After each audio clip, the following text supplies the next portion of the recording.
សួស្តីបងប្អូនសួស្តីបងបងនៅក្នុង TikTok មានបងណានៅទនេអត់ខ្ញុំអាយុច្រើនហើយខ្ញុំនៅទនេខ្ញុំអាយុ41ឆ្នាំហើយឆ្នាំហ្នឹងខ្ញុំអត់ទាន់មានគ្រួសារអញ្ចឹងមានបងណាពោះម៉ាយមានកូនក៏ដោយអត់កូនក៏ដោយកន្លោះចាស់ក៏ដោយឲ្យថាចាប់អារម្មណ៍ឬក៏ចូលចិត្តខ្ញុំស្រឡាញ់ខ្ញុំបានទទួលយកខ្ញុំបានខ្ញុំនឹងទទួលយកវិញខ្ញុំអត់មានអីទេហើយខ្ញុំក៏អត់ស្អាតដែរតែខ្ញុំមានកម្ពស់1.61 ម៉ែត្រគីឡូខ្ញុំ65គីឡូធំណាហើយខ្ញុំរស់នៅម្នាក់ឯងទេហើយខ្ញុំមិនអ្នកមានទេណាបងប្អូនបងខ្ញុំអត់មានអីទេខ្ញុំក្រណាស់តែមានទេបើចាប់អារម្មណ៍ឆាតមកវីដេអូមុនខ្ញុំថាមនុស្សប្រុសអៀនតែងតែខ្លាំងហើយគេក៏មិនសួរថាខ្លាំងខាងអីខ្លាំងអីគេមនុស្សប្រុសអៀនណា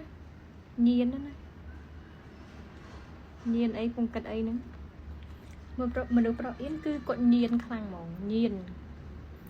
ណាចំណុចញៀនគាត់នឹងឯងគឺជាចំណុចខ្លាំងរបស់គាត់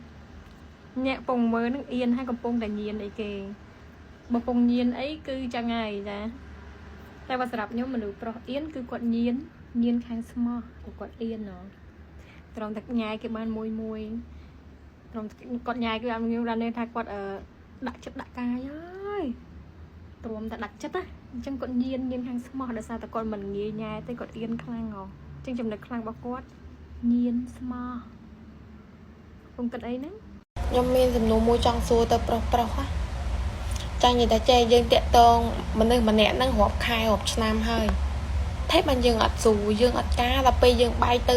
តាក់តងអ្នកក្រោយអត់តដល់មួយឆ្នាំហើយយើងជាប់ពាក្យនេះអាហ្នឹងមានន័យថាម៉េចណាយើងស្រឡាញ់ម្នាក់ក្រោយនឹងអត់យើងនៅជាមួយគ្នាដូចប្តីប្រពន្ធ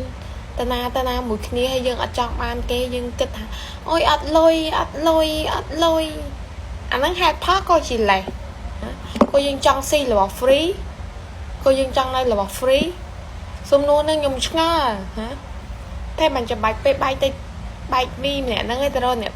យកអ្នកថ្មីសង្សារថ្មីអត់ទាន់បានមួយឆ្នាំទេហើយជាប់ពាក្យមួយគេ